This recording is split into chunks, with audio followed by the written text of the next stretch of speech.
Okay, so if we were playing a G, for example, we can then come in, and I'm going to use Operator for this because it's a fantastic tool. If you come into the oscillator section, you can select this number 16 is the one that you'll need for bass, and you can start drawing harmonics in.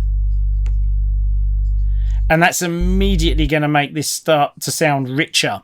Now, I could widen just those upper harmonics, use a tool just to widen those. That would make it fat and keep the bottom in mono as well. So if you have just the sine wave, like, or whatever, the main bass, let's call it. If you have that in mono, but then you add another thing underneath it that is wide, which is normally, if you listen to techno, what's going on underneath the kick drum can be sort of 30 to 40 decibels lower in volume than the kick and the bass, and that is the wide thing. So it's very, very low, and if it goes into a club and it gets summed to mono, it doesn't matter because the main bass is still banging as hell.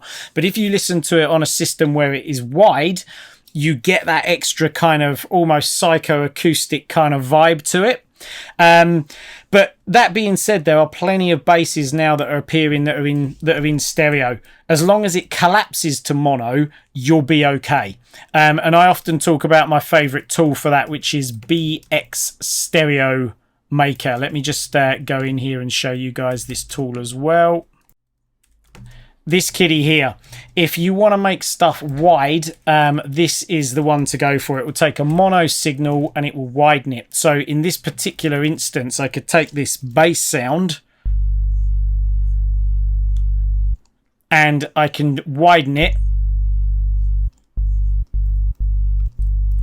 and I can come in and then I can mono the lower section, and that way I end up with part of it wide and part of it in mono. And the best thing about this tool is it sums 100% perfectly every time to mono.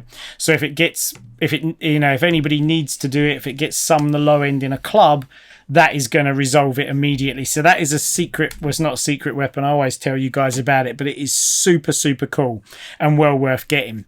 So let me just go back to this bass.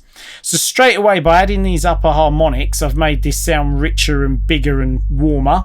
You could be using a saw wave and just filtering it down, for example, and EQing it to get the vibe that you want. If you want to fatten this up, you can add a second oscillator to this, an octave down, and the typical shape that we use for this is the triangle, and this will fatten it up. You don't want to overcook it, but you can see those extra harmonics that are being added in.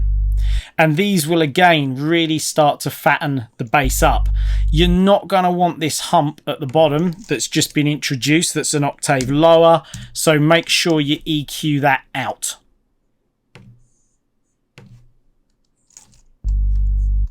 If I just put this in front of the spectrum so we can see what we're doing.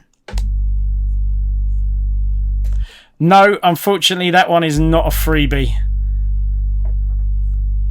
There you go. And that is going to give you a much, much fatter bass than if we come in here and let's just, for comparison's sake, go on to the first one, take that oscillator off, take those additional harmonics out.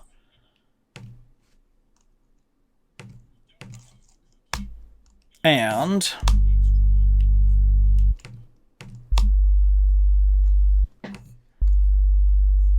1, 2. You can hear straight away that it's getting much richer. So that's without me, there's no widening on that one, but that's thickening it up with an additional oscillator. It's adding harmonics above it.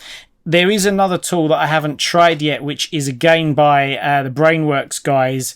It's called Subfilter or something like that, and a lot of people swear by it.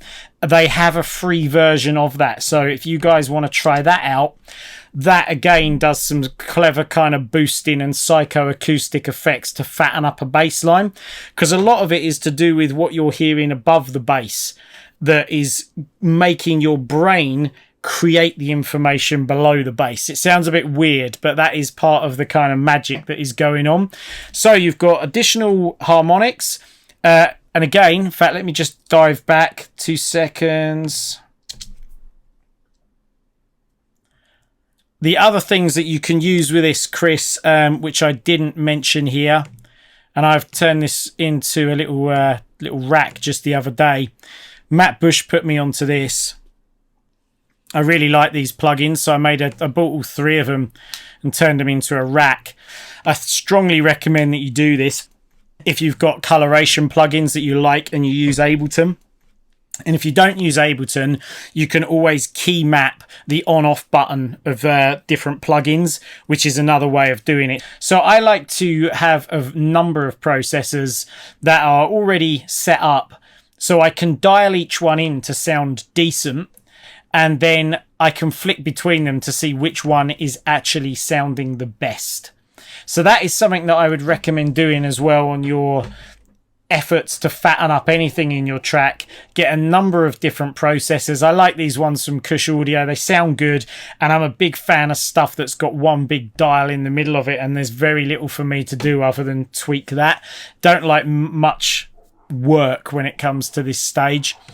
So yeah, that's the sort of rack that you can add in there, and that's also going to add various different harmonics, noise, grit, bite, saturation, bit reduction, whatever you choose to throw in there that's going to fatten up your bass.